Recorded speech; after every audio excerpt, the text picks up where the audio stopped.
How's it going? Welcome back. Welcome to another live stream repair. Got a couple of HomePods here that have been waiting to get fixed, so let's knock them out. Looks like we got the range of issues today from a break to maybe no power and some death farts. We'll see what we got, but what we have with Tim here now is definitely a brick. Let's shoot them an email so they can watch.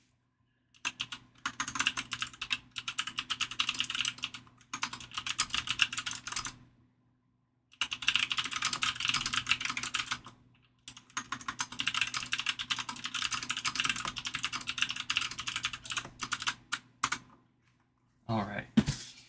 They picked up one of our USB cables a few weeks ago and attempted a software restore in one of their blinky HomePods. Unfortunately, it turned out to be more than just a software issue for theirs. So we're going to see what's going on and if we can fix it.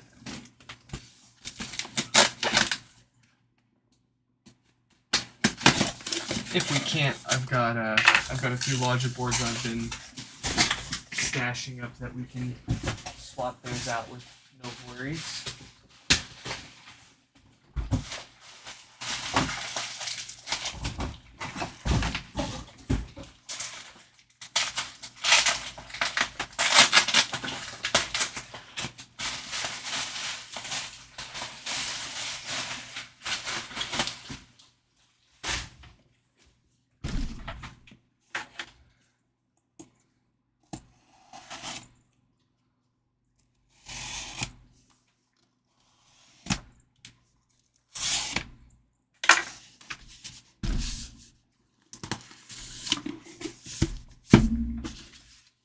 Here it is.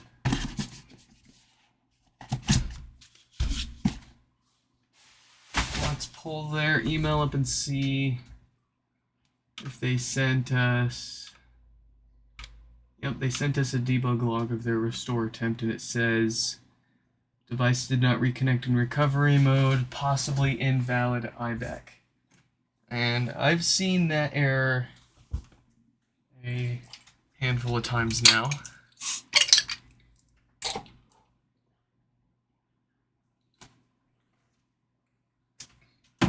Let me see if I can't find what the exact reason for that error was. Let's see. IBAC.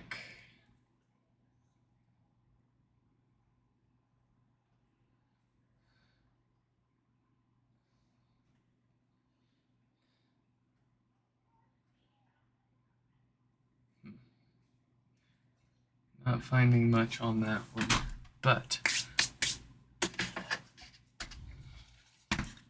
here's what we're gonna do.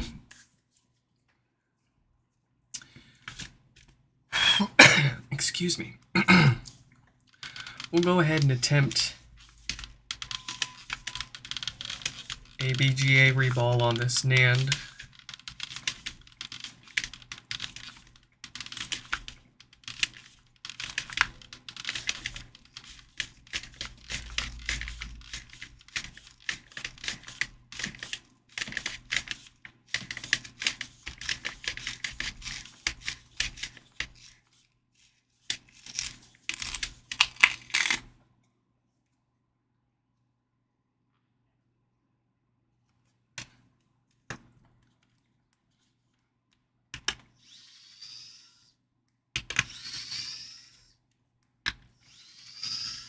Hey there, welcome.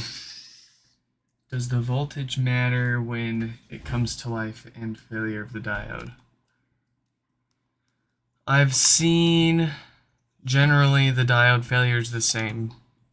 However, I have seen a number of no power HomePods where it's the big juicy capacitor on the power supply board that blows up. And I've only seen that on HomePods that were on 220. Like 3 or 4 of them. And what's funny is, I've had those ones sent in to me for repair, and when we try it here on our 110 volt power, it turns right on. We damn near sent a HomePod back to somebody as a no fix because we plugged it in and it worked just fine for us, even though they claimed it didn't turn on for them. Turns out they did indeed have 220 volt power. We were running on, 110, 120. And when we opted to go ahead and take it apart and dig deeper, we found a huge mess on the power supply. Quite interesting that it survived that.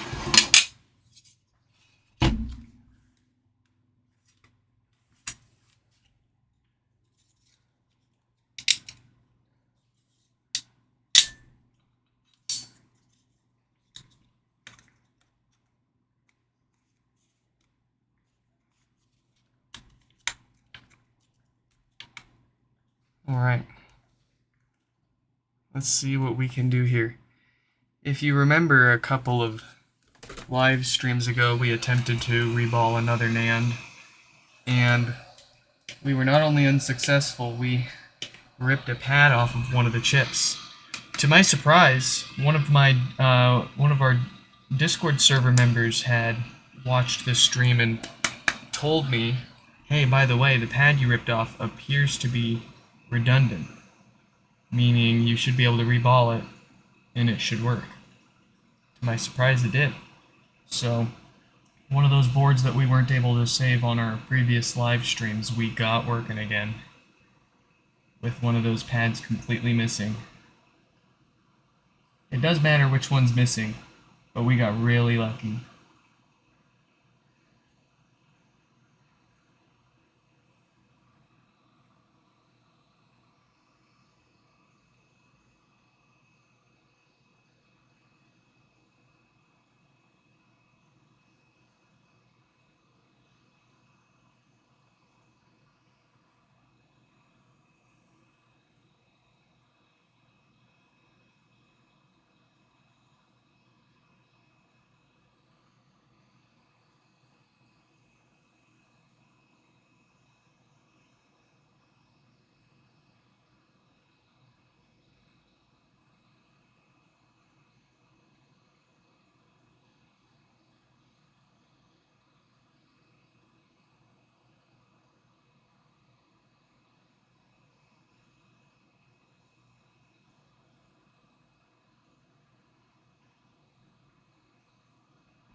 It's hard to tell if you're ripping pads or the infill.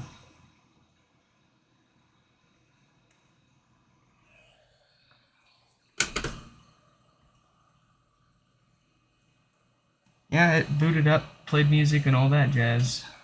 No problem. On my power. It was very strange.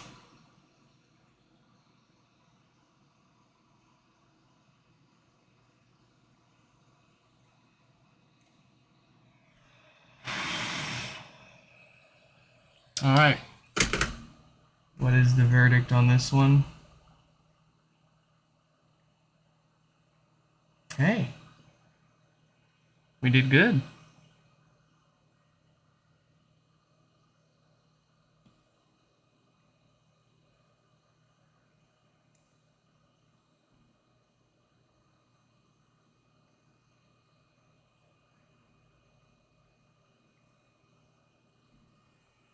Alright. Well, let's see what we can save here.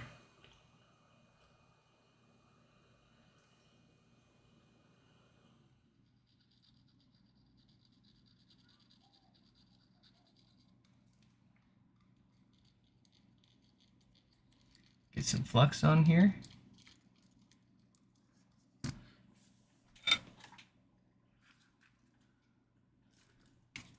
We'll clean this up with our iron.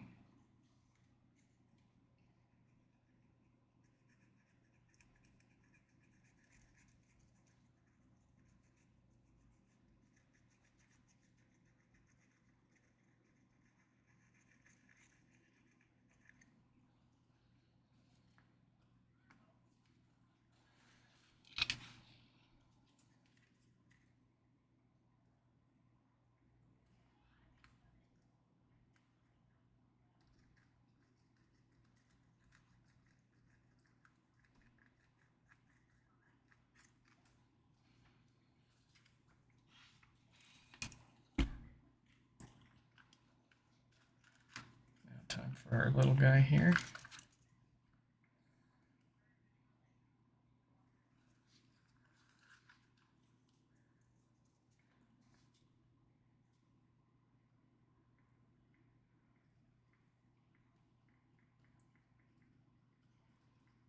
I want to make sure any of those pads that are dull right now we make nice and shiny. That's part of the problem, is they get corroded over time.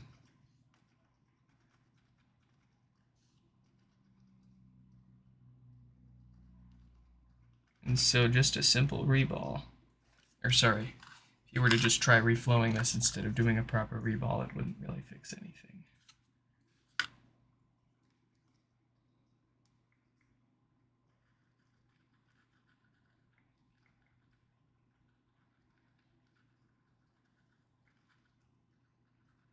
All right. Without scrubbing that thing to death.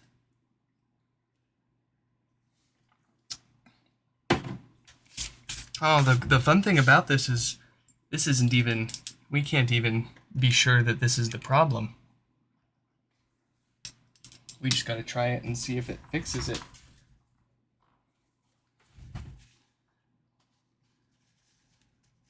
And if it doesn't, then into the parts pile this logic board goes, and we'll grab a different logic board to proceed with repairs.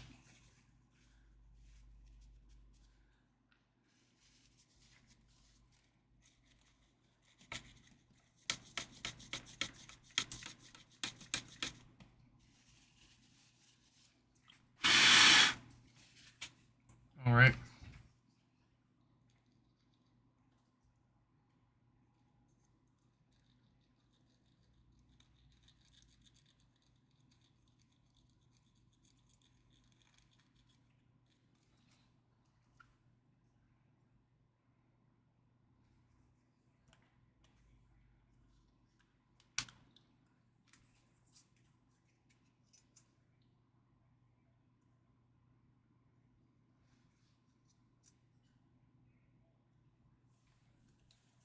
Get our BGA stencil and goop this chip up.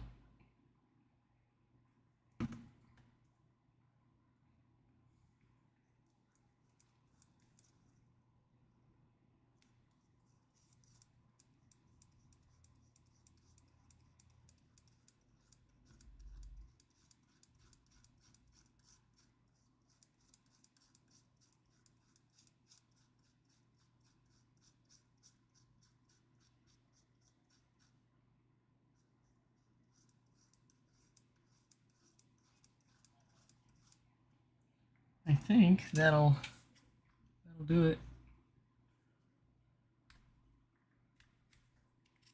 I haven't done too many of these reballs yet. I won't call myself an expert at it.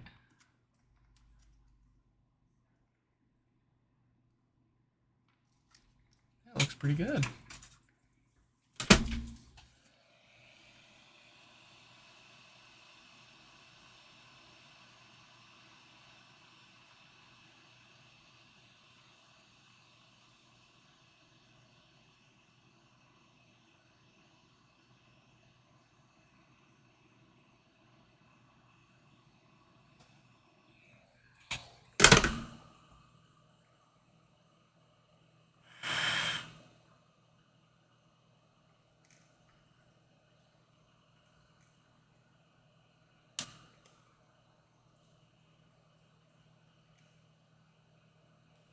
See if we can get this lined back up.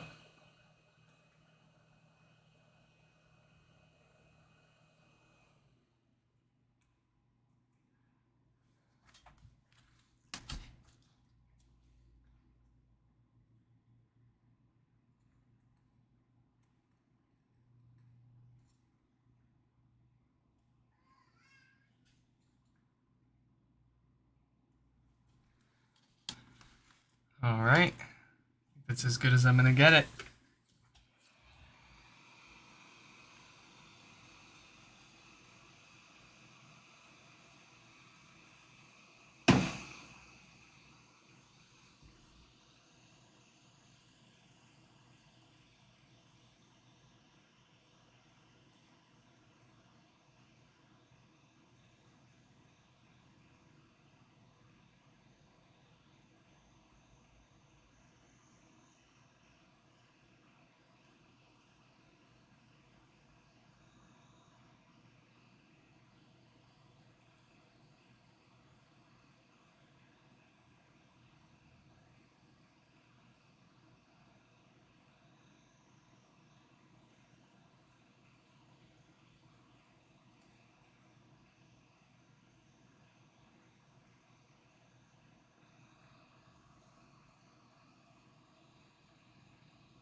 think that is on there.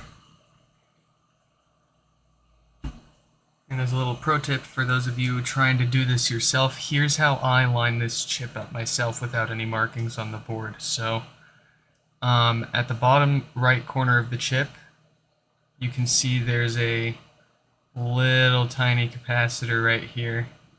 Just a teeny tiny little guy. And the corner of this chip should be lined up about with that little cap there. And then the H in the Toshiba logo right here should be lined up with this row of components right there. It is quite tricky to get this chip lined up right, but once you do a few of them and you get the hang of it, it starts to kind of just make sense for you.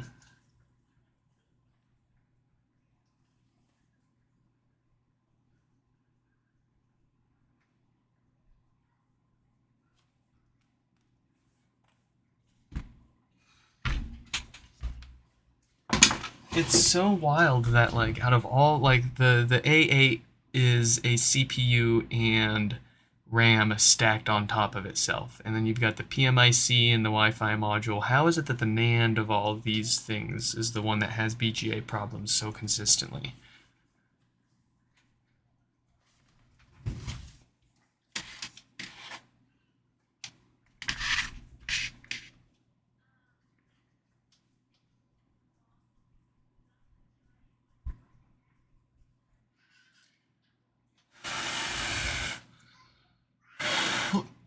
Alright.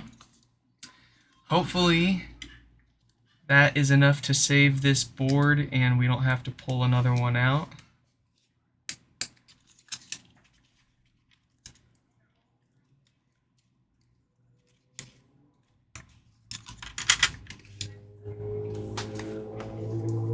Let's see. It might still need... Jeez, can you please muffle your crap? Nobody wants to hear it. Nobody thinks you're cool. It's just annoying.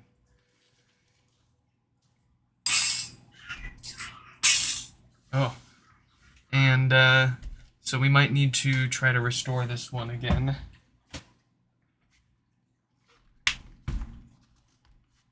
Now that it has proper access to the NAND. If that was the problem.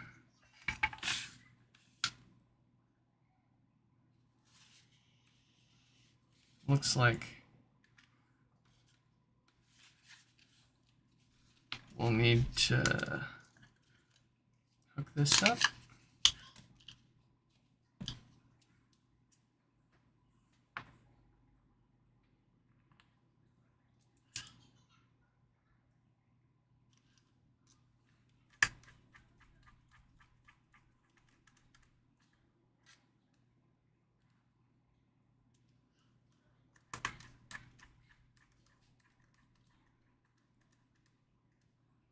Alright, cross your fingers for me, folks.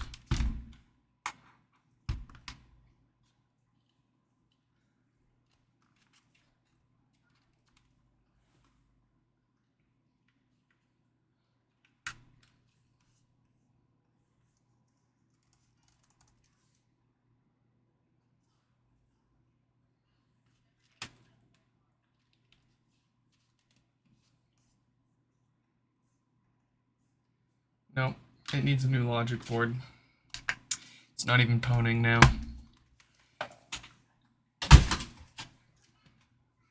That sucks.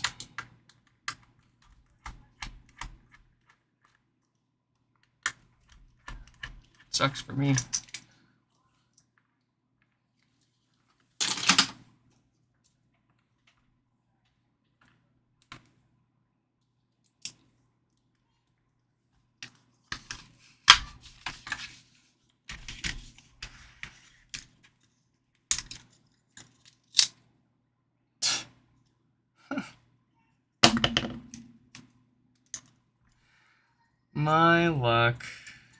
My luck today.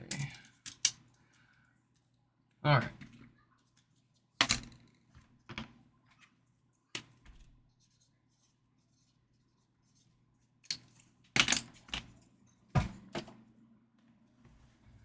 let's get this apart the rest of the way and do some maintenance.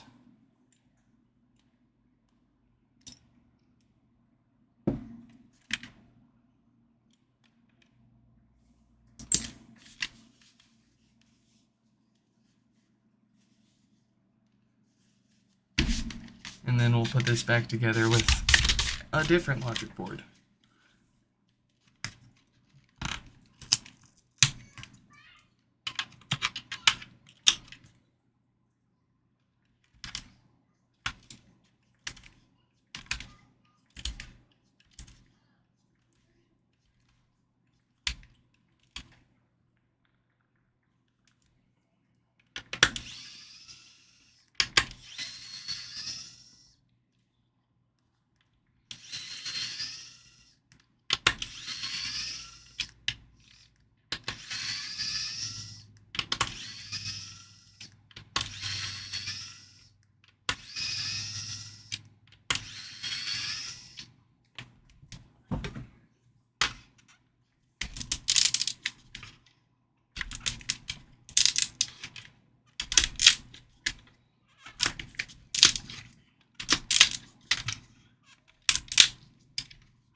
Unfortunately, we don't even know if it was the NAND that was originally the problem on that logic board. It's a complete crapshoot for pretty much most of the freaking repairs on those things.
Alright. We've got a 26K dated diode on here, so it's not like it's gonna short out and cause no power.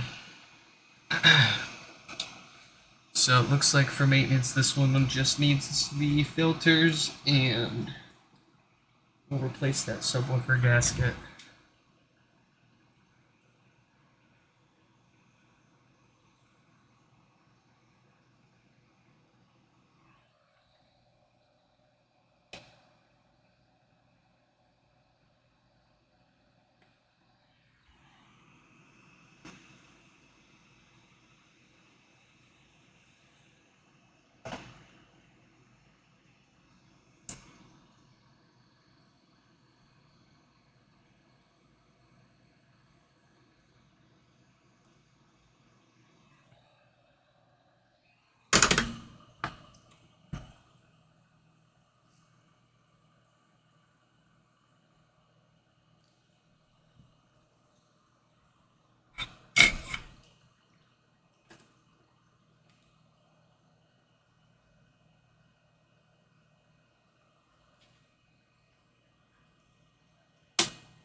All right.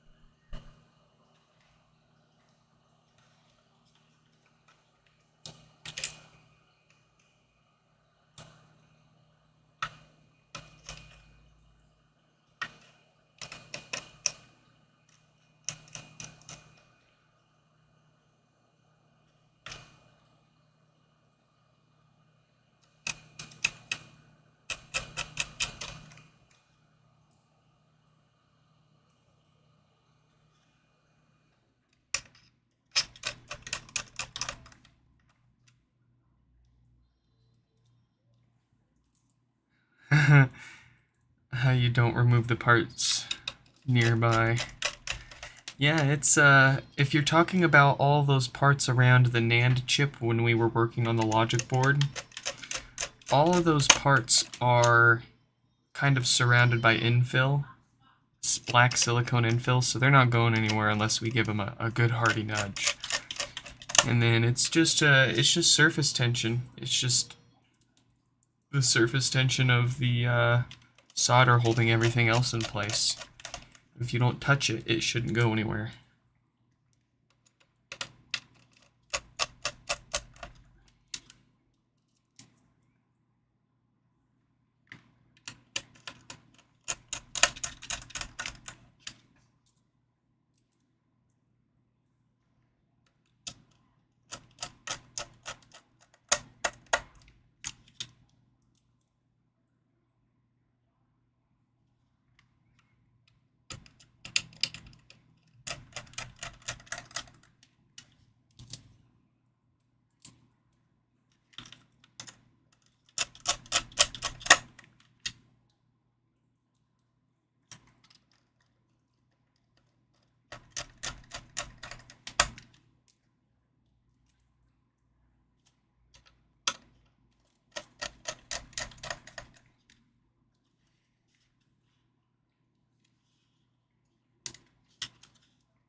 One black logic board.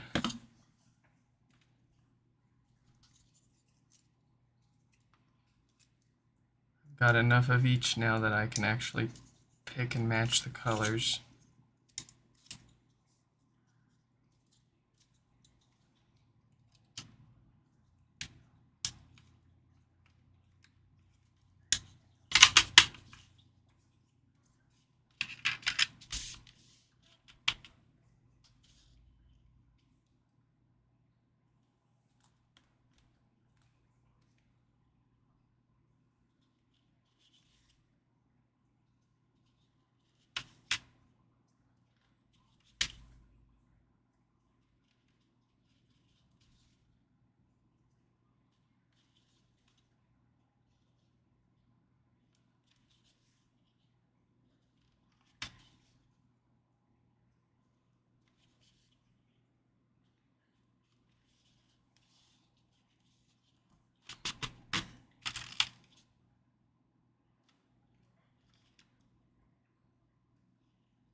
Do I get my spares from harvesting other dead ones? Spot on. That's the only place we can get spares, sadly. I'm envious of the folks over in like freaking China that have apparently access to brand new parts still. They get random pallets of them. You see them for sale on like Goofish and whatever, and it's like, if it didn't cost $100 to freaking get it and ship it over here.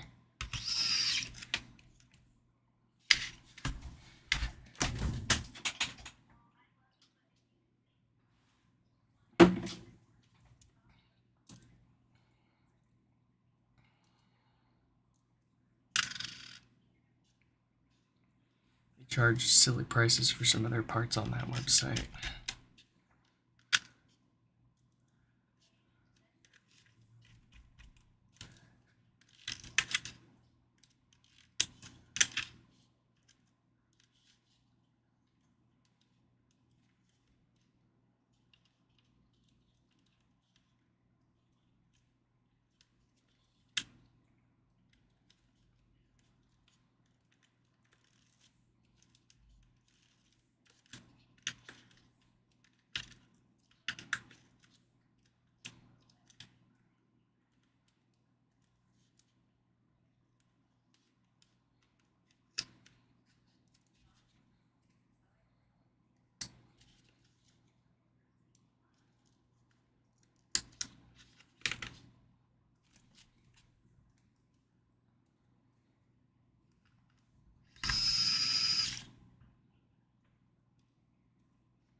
Alright, first one says...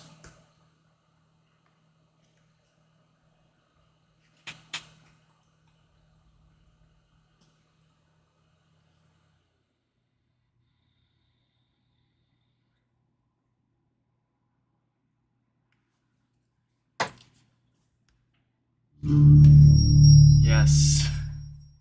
Okay. One down, two more to go here. Let's take a look now at Scott's HomePod. What is wrong with Scott's pod here?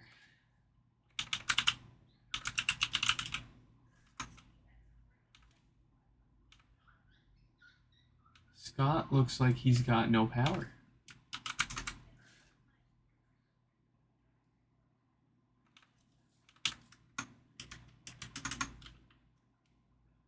Let's get their name up on the screen.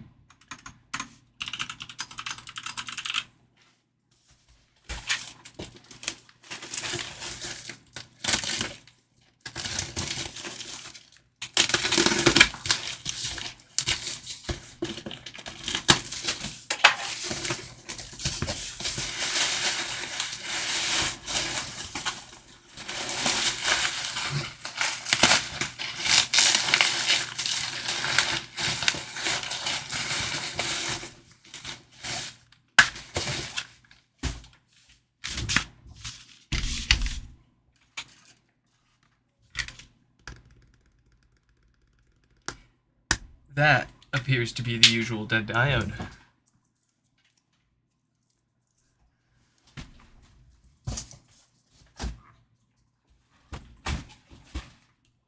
Ah, yes, my pleasure, Tim. My pleasure, of course. We'll shoot you an email shortly after the end of our stream here so you can get your HomePod back.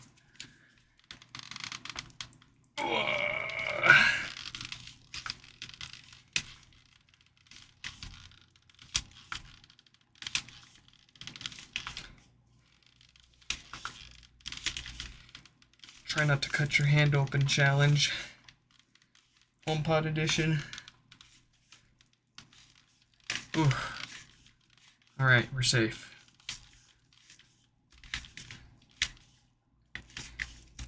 Does voltage by country make a difference for anything else?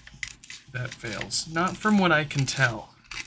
And that makes sense because if you think about it, everything from the power supply board onward is going to be the exact same. So any failures that are going to be related to the kind of power that you're plugging into it are only going to affect the power supply. Because the power supply is only spitting out like 24 or 48 volts DC to the amplifier, the logic board, and the display, whether you're plugging in 110, 120, 210, 220, whatever, 240, you know. And that's been what we've seen so far, too.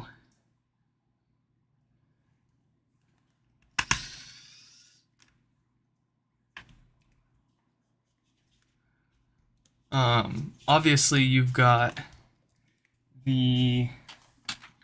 Let's see, do I have one here? No idea.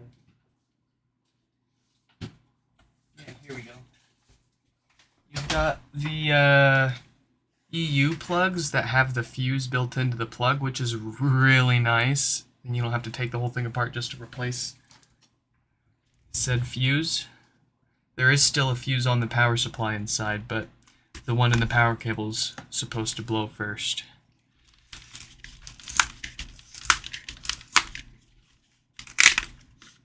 That said, the fuse isn't there to protect the device.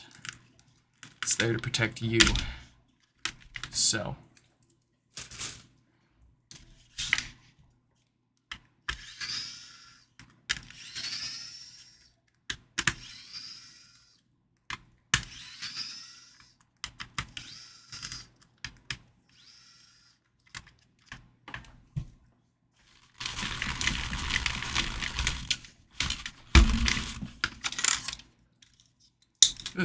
That one is...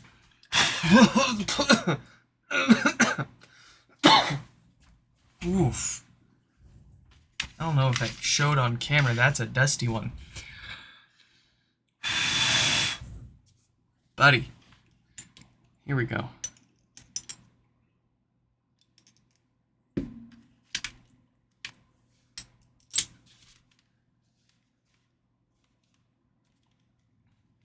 It's been a hot minute for this one. Oh, man.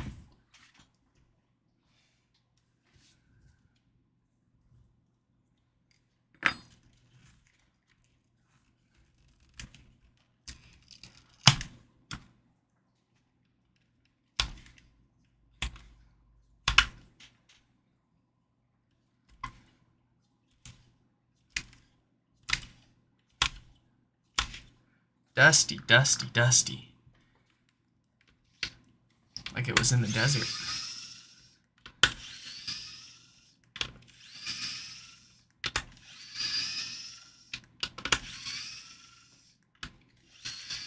Or maybe somebody... It doesn't smell like kitchen baking, like a baking good or anything like that. It doesn't actually smell like anything.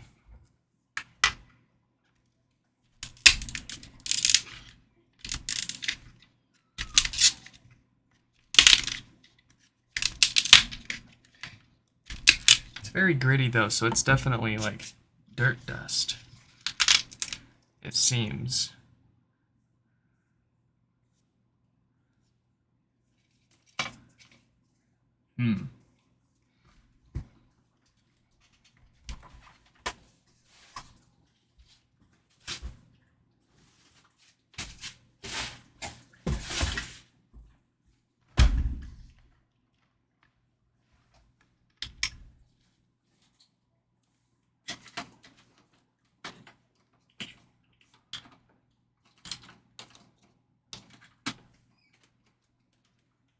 Allow me to dust this off really quick. I'm going to mute the microphone because this thing is obnoxiously loud.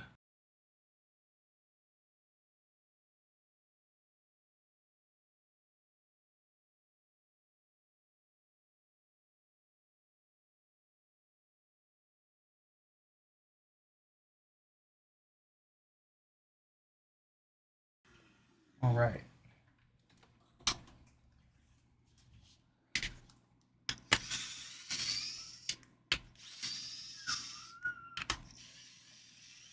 I'm surprised my whole desk didn't blow away.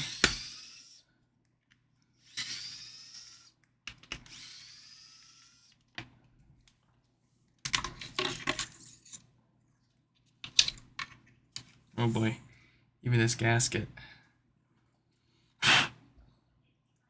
Subwoofer looks good.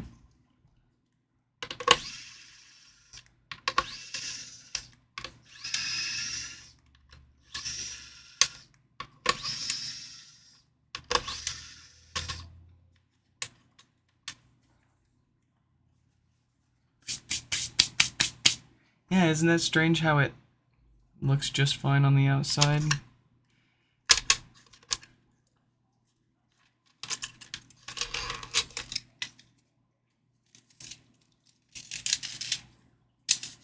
I couldn't tell you why it, does that.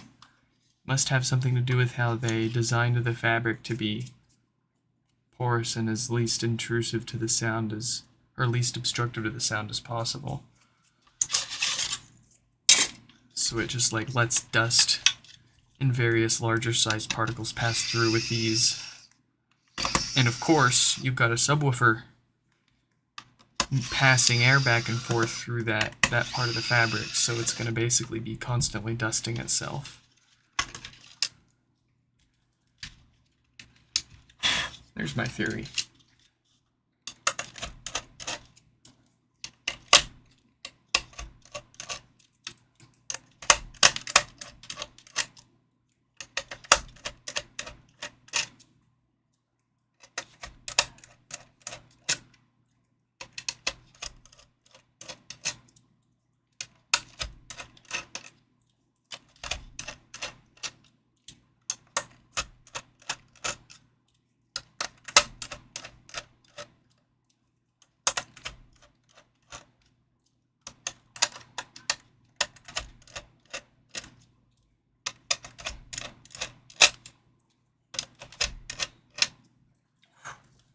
Okay. We're in.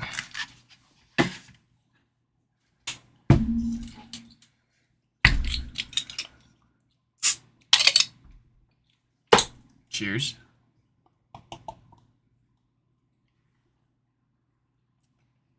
Love me some room temp Corona. Makes me feel alive.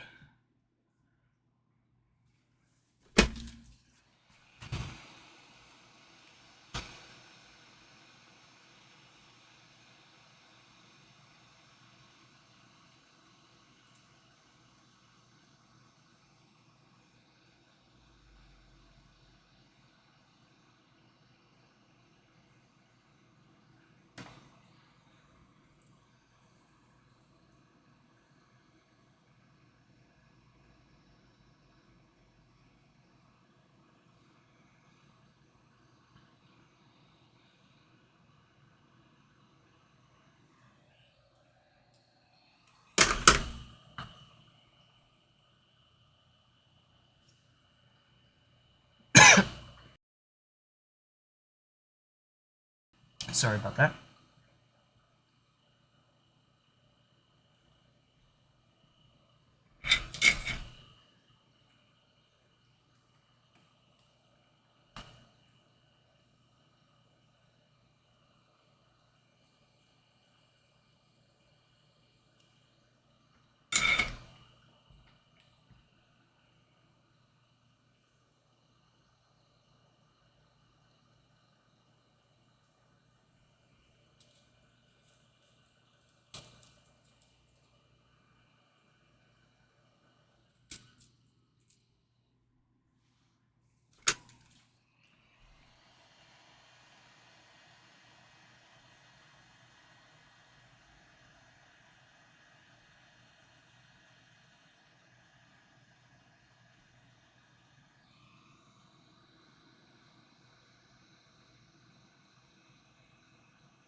Yes. That top one needs to come down a little bit.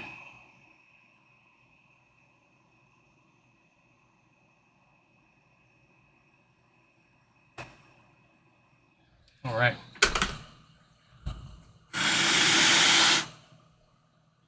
Let's knock out that dead diode. Guesses on the date code, anybody? 48K, you were correct.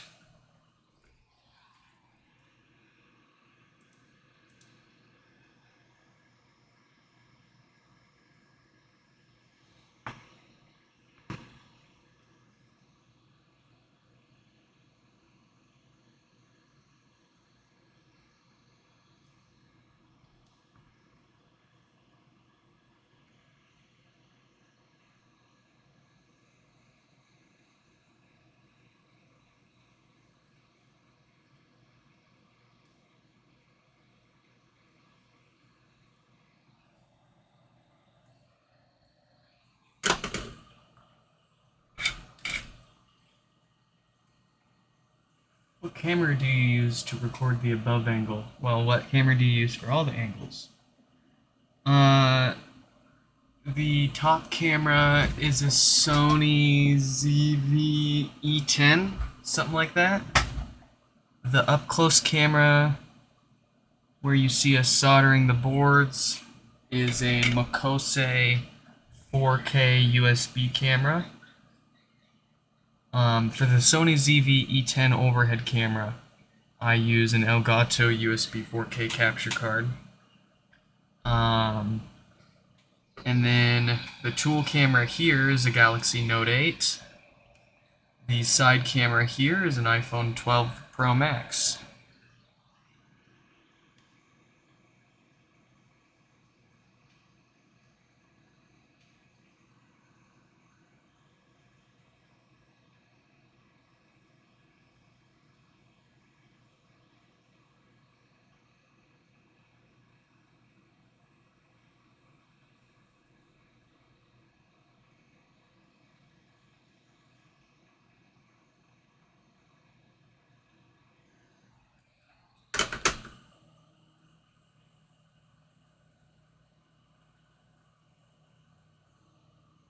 Alright. What machine handles all that workload? That is my... What CPU is even in this thing? What do I got in this thing? I can't even remember. I built this like a year ago.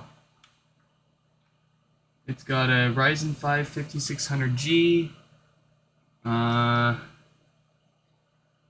64 gigs of DDR4, couple of mSATA SSDs, of course, a Radeon 6800 XT, I think that is all the relevant specs.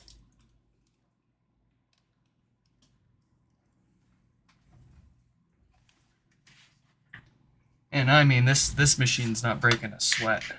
We're looking at, 1% CPU utilization in OBS. Granted, okay, no, the GPU is running at about 80%. So we are slamming the GPU. I did forget about the whole, like, video aspect of that. But to be fair, I'm used to doing my streams on a 4th or 5th gen i7 Mac Mini, something like that. The CPU pegged at like 90 to 100%, just running 2 cameras. Those were the days.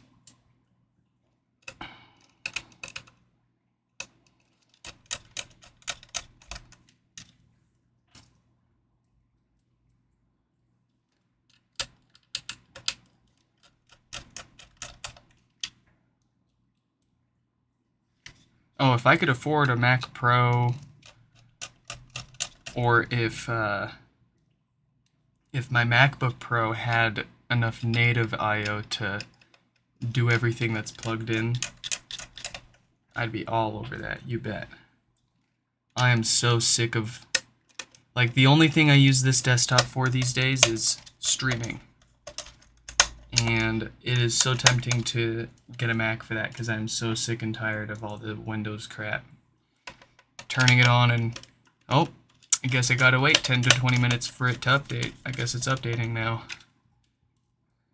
Even though it had an entire week beforehand while I was gone to knock that out.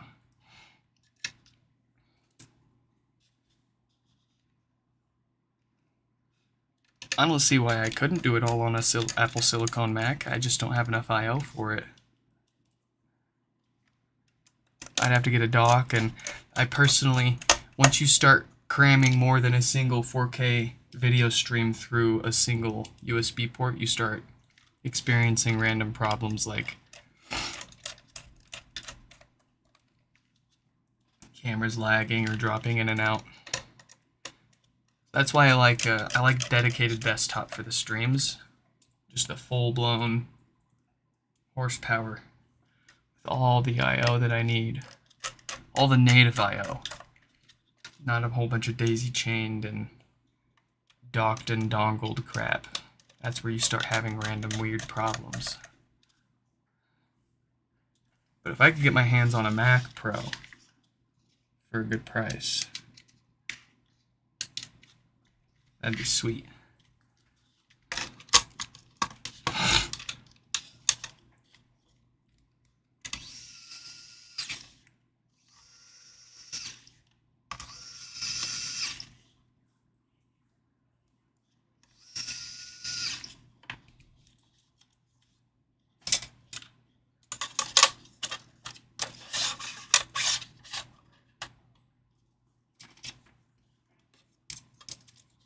Nope, I don't want to deal with it. And I tried it out, and one of the problems that I had was, I'm lazy. I want to push a button to turn the thing on, and I want to push another button to start streaming. I want to have to go into OBS, and this was the problem that I had running it on my previous Mac, and I'm sure it'll be the same problem that I'll have on any other Mac that I try to stream on. Every time I turned the machine on and I launched OBS, I'd have to go and basically edit and resave all of my cameras in OBS for them to actually reconnect again. It was a minor problem that only added a few minutes of inconvenience, but frankly, just having to do it every time got annoying enough that I said, screw it, I'm gonna build a desktop and try it on Windows, see how well that works. It's been working fine. I have no complaints when it, when I turn it on and it does what I tell it to do, and it doesn't decide to run a bunch of updates. But that's really my only complaint. Aside from that, it's been rock solid. I haven't had any crashing issues or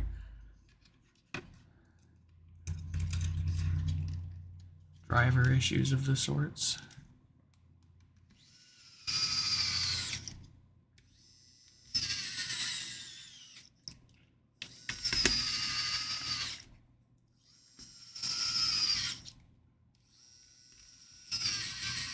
My experience over and over and over again with docks has just been I tend to expect too much from them. I tend to push too much from them, and it's just between like I just bleh. No, thank you.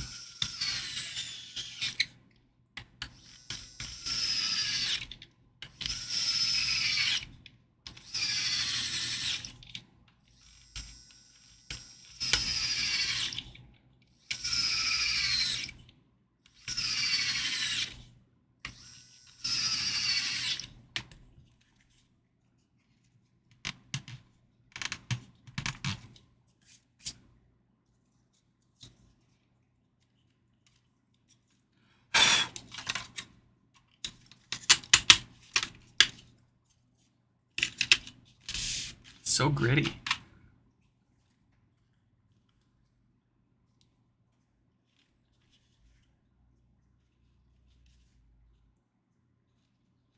I don't even have room on my desk for a MacBook.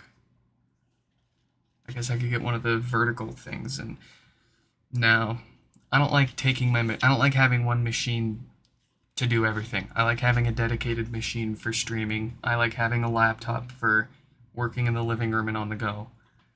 I like to have one machine dedicated for one task. And it's nice to have it that way because say like I lose my laptop. Like if I was doing everything streaming and all of my work on one machine, a laptop, then if I lose my laptop, I'm hosed. Whereas this way, if my desktop blows up or breaks for some reason, at least I've got the laptop that could still get me by, and vice versa. If I lose my laptop, the desktop will get me by for a lot of work that I would need to do.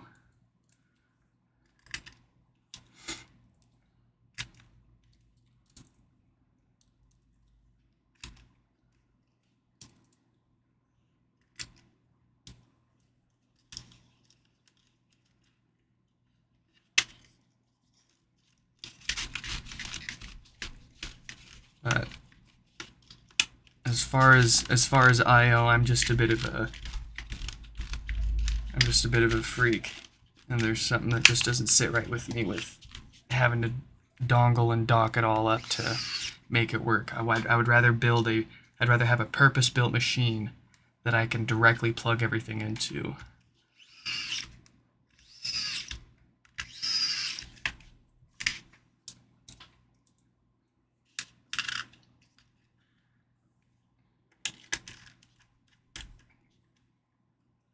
I'd have to see. I'm pretty sure the Mac Studio would fit the bill. Pretty sure. Let's count how much I've got going on right now. I've got the iPhone camera, the Galaxy camera, the capture card, the microphone, the keyboard and mouse, which is one USB cable, thankfully. What else is there? I'd have to look at the back. Oh, this was another huge thing. How many monitors do those things support? Because I've got 1, 2, 3, 4, 5 monitors going right now on a single graphics card.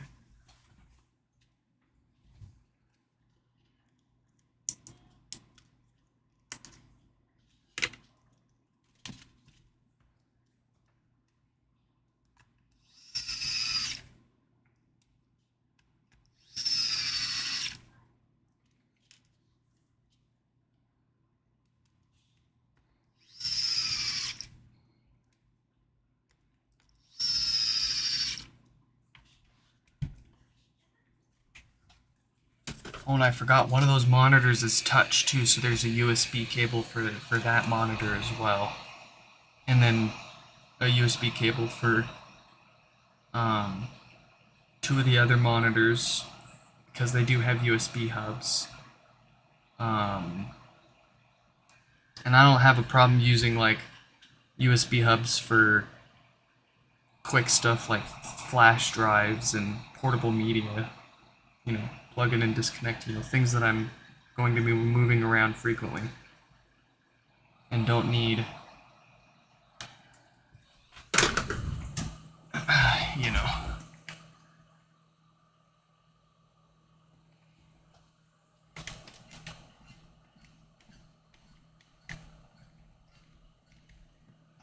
Yeah, I don't know if that would work because 5 of those USB-C ports, or 4 of those USB-C ports I'd have to use for my monitors.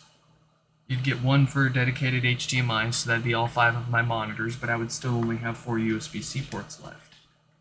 That'd be pushing it.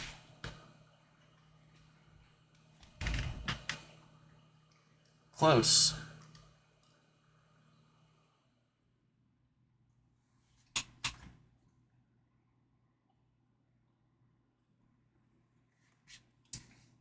No, I am not doing display link adapters too. In my experience, and I will say it's been a few years since I've played with display link adapters, but in my experience, display link kind of sucks ass at 4K or greater. It just, again, it's just, I like everything to be as native as possible. I'm having trouble connecting to the internet. Maybe it's gotten a lot better, but I'm having trouble. All right.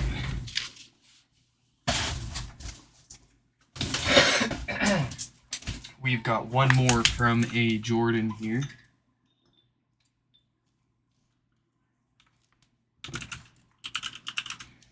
Let's see what's up with Jordan here. Ooh. HomePod with a continuous boot looping issue.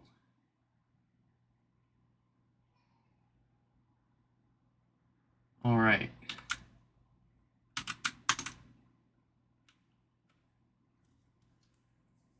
Yeah, I mean, that's what I would think, even when I was trying DisplayLink display monitors, it was nowhere near the full capability of what it could support, but it was still kind of had a bit of a jelly effect, you know what I mean? Where if you grab a window and wiggle it around, the whole window wouldn't move uniformly. It'd kind of move like jelly. I didn't like it. And I've tried various Thunderbolt / DisplayLink adapters and docks. Nothing within, you know, nothing that would be like a year old or newer, but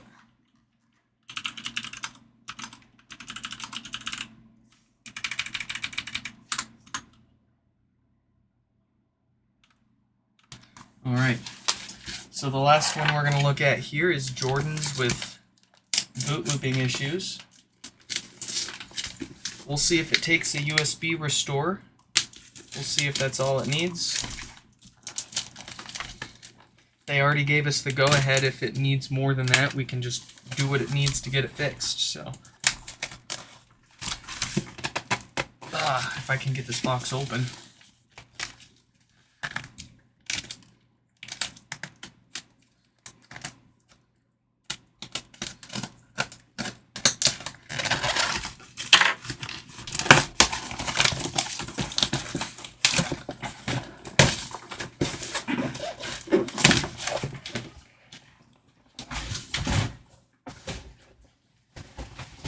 Okay. I didn't see that on the desk. I am so sorry. I trust that you guys won't be nefarious with that information. And if you are, I'll find you.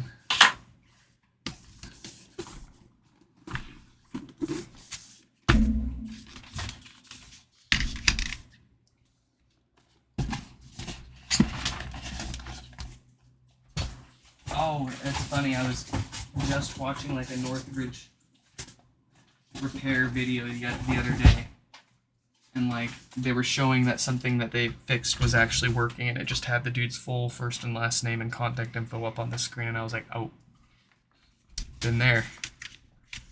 Get that. Alright, so presumably this one's not going to do nothing for us.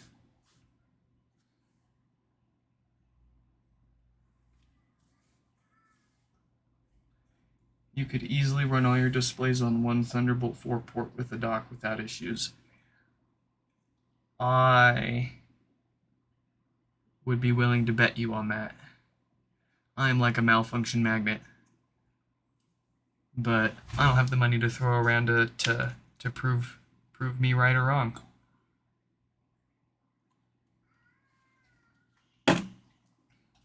Now, if I can get my hands on a broken one that I can fix up, that was how I got my hands on, you know, so many HomePods. I just bought broken ones for myself, and it just got so addicting that I was like, oh, I should do this for other people.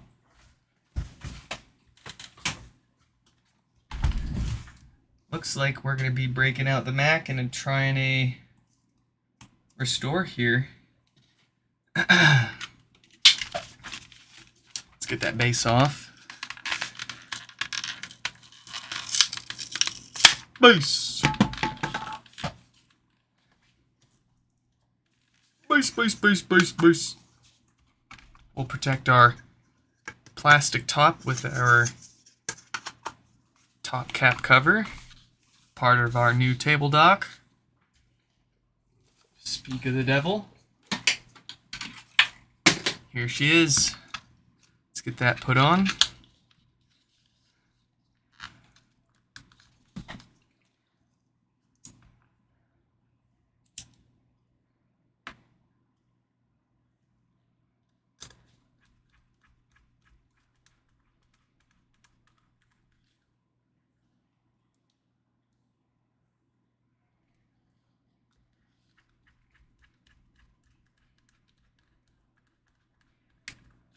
Okay, that is secured. Let's get the Mac up on the screen so you guys can see what I'm doing.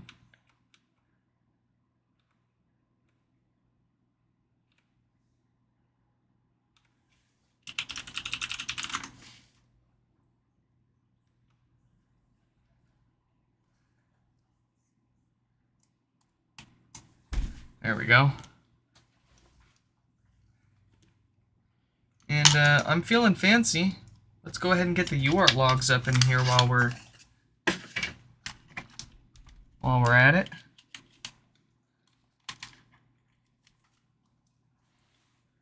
Let's see.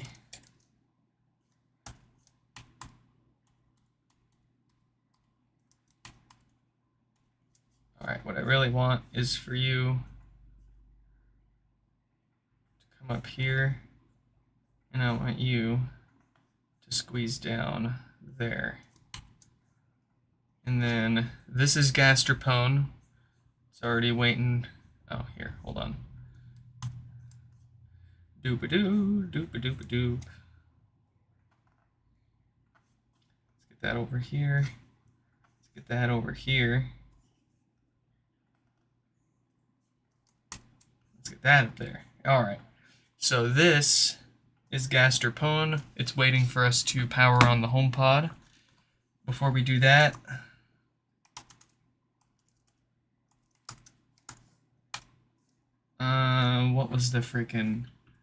what was the command to find out which one? It was ls /dev/ oh, I was close. There we go. And then we screen dev.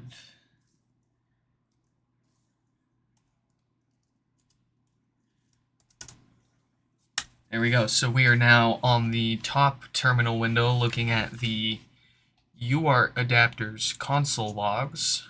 So we're basically looking at the serial console of the HomePod. Let's plug the power in.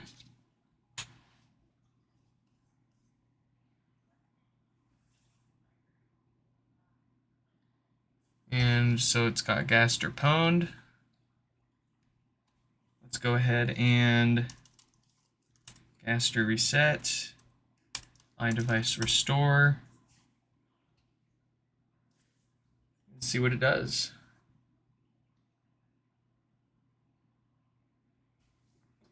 Don't really understand why my UART logs are all messed up.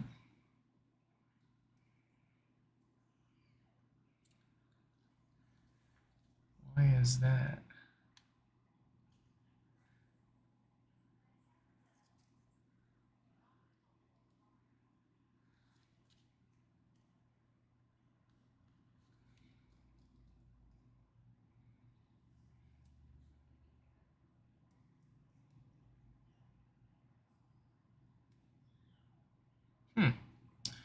Well, it's attempting to restore. I'm just trying to get the UART logs to look normal.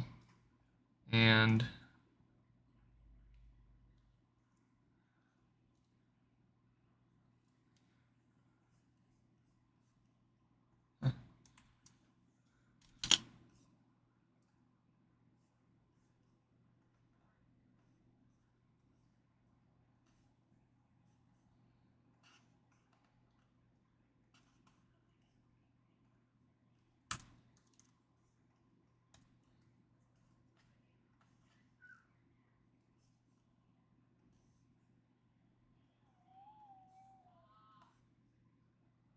it looks like it's restoring.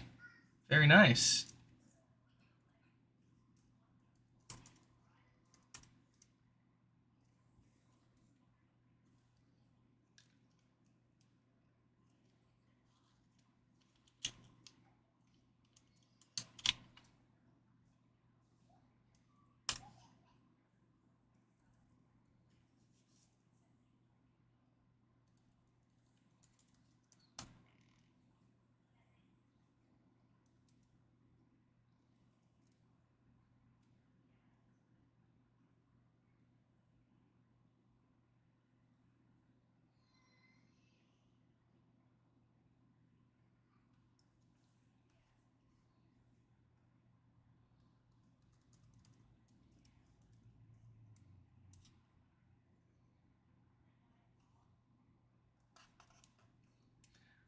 Just trying to get these freaking this freaking UART console working. It's taken the restore.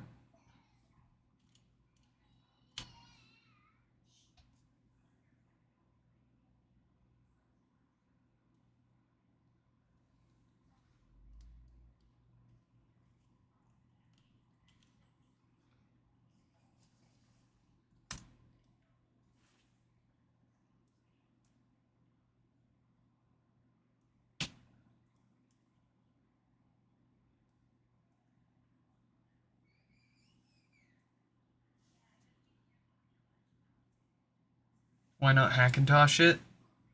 More effort than it's worth. I think actually, I think it is currently Hackintoshed. I just honestly can't even remember. I think when I built it, I Hackintoshed it and just didn't bother ever using that partition. Half the reason why you use a Mac is for the the hardware. You don't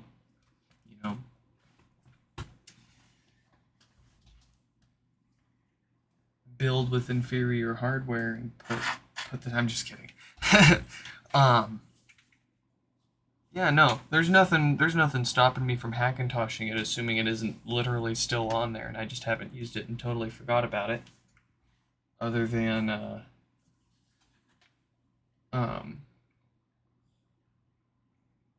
it just isn't. It doesn't seem like it would be the most stable and reliable thing to do for something where I'm counting on being able to turn it on and off every day and it just do the same thing.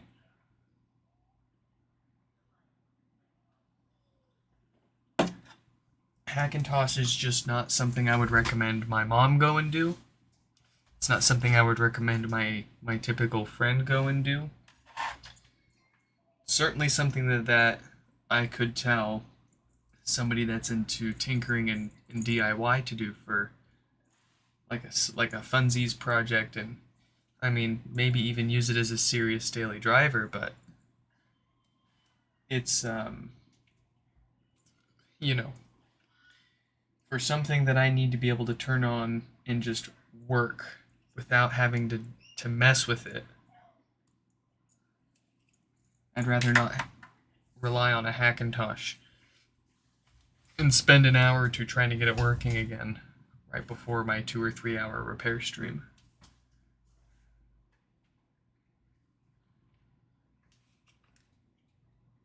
Maybe a few years ago, before I had a kid and I had a lot more free time on my hands, I would be more inclined to probably do that. But I'm at the point now where I just need to be able to turn the thing on and use it and not worry about it.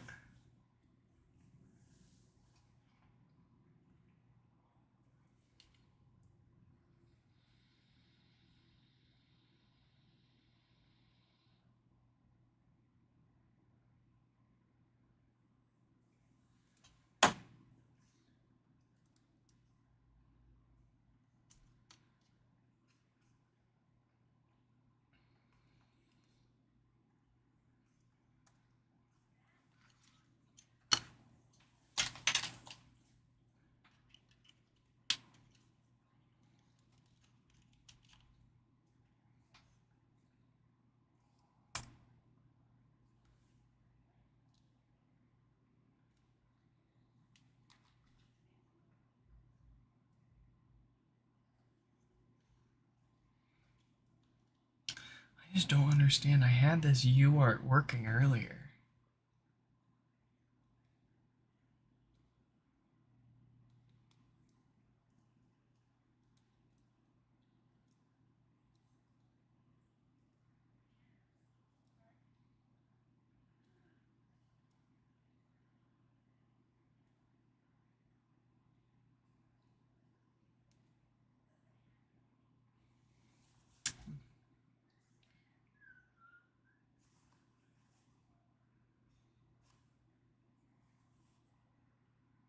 Oh no, a Mac is perfectly reliable.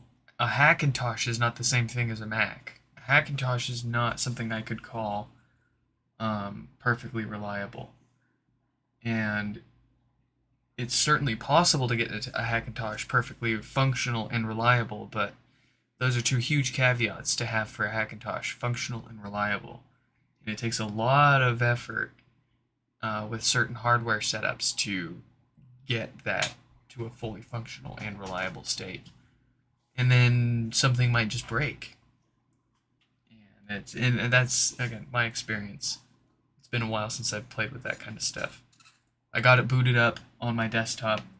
I think I even had AirPlay working, because that was the main reason why I Hackintoshed my desktop, was to AirPlay to my HomePods without having to use third-party software.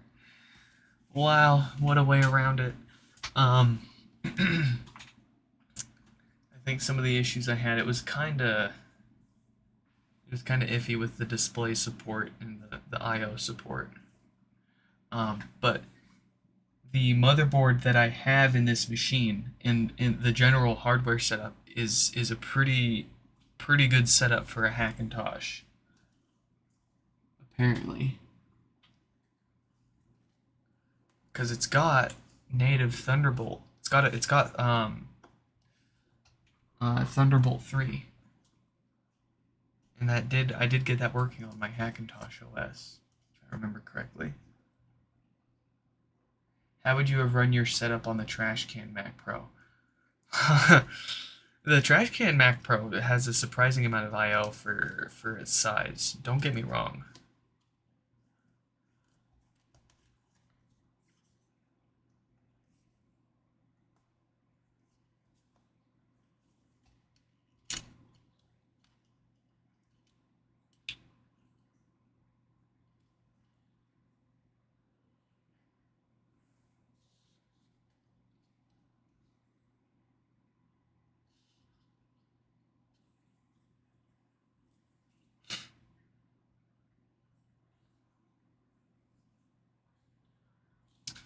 Restore completed.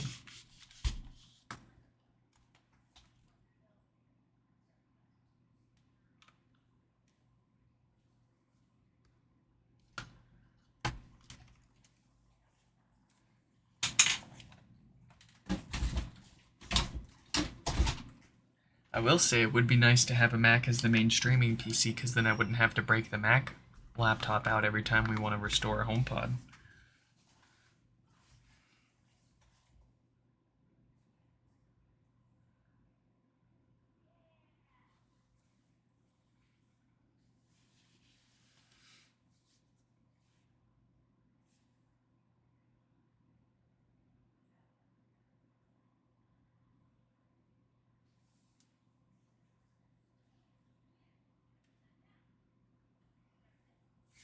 From what I've seen, most professional studios don't have the kind of setup that I have. They're not using a bunch of phone cameras over USB and touch screens and a whole bunch of other random crap plugged into their computer. As far as I can tell, the average professional setup is a mouse and keyboard, 2 or 3 monitors, and maybe a dock for on the go plugging things in and out for convenience. I would wager that yes, if the average production studio was set up similar to us, we do, our setup's fairly unconventional, like I was saying. I'm sure if we used some newer, nicer stuff instead of trying to jank a lot of this together. I mean, like I said, I'm using a Note 8 for one camera, an iPhone 12 for another camera.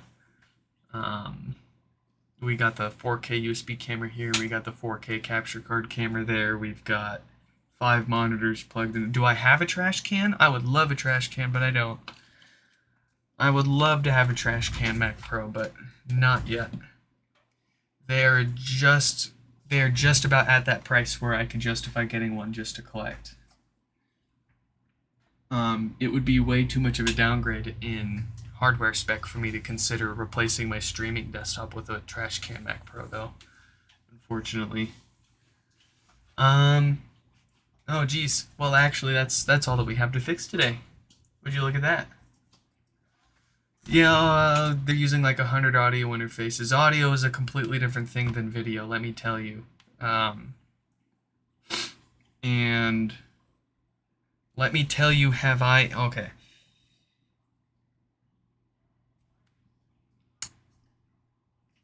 I would not say that, I guess what I should say is, if you're saying that professionals have no issues with their Mac hardware, even if they're just producing audio with, as you said, like hundreds of audio interfaces, I've definitely seen their fair share of complaints. But that said, let's see. No, that's it. That's all we got to fix here now. So yeah, that's my opinion.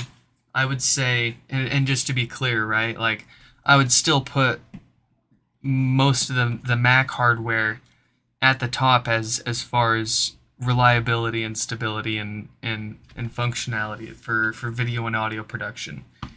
And then second to that, I would put a decently built Windows machine, and then third to that, I would put a Hackintosh.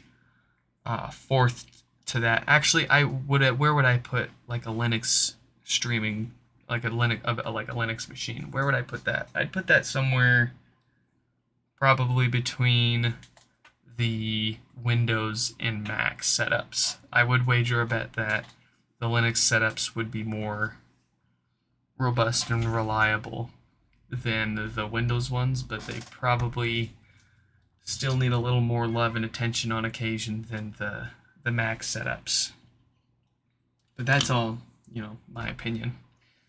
I haven't had a whole bunch of hands-on experience with modern hardware to give a really good opinion and take on all of those setups. As far as what I've got personally and what I've used, I've got a 16-inch M2 MacBook Pro. That's the newest Apple hardware I own, and I absolutely love that thing to death. And then I've got my pre-built Windows desktop that I do for streaming. Pretty much everything that I do computer-wise, I do on my MacBook Pro. The streaming is when I come in here and I use the desktop for that, but that's the only thing the desktop's for. On occasion, I'll record a video and edit it on the desktop, but I have been absolutely blown away by the performance of my MacBook Pro. It is just phenomenal.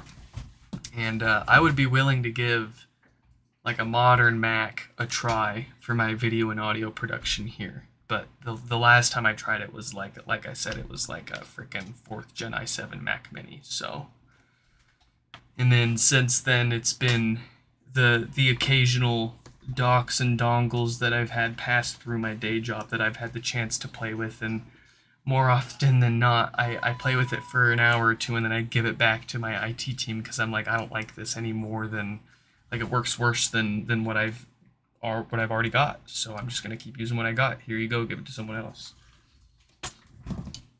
Where would I put the iPad? I'd probably right here on the wall next to the other touchscreen monitor right here. All right, folks, that is it. I gotta get out of here and help my wife watch the kid, you know. Hope you all enjoyed this live stream repair, and I will catch you in the next one. Goodbye.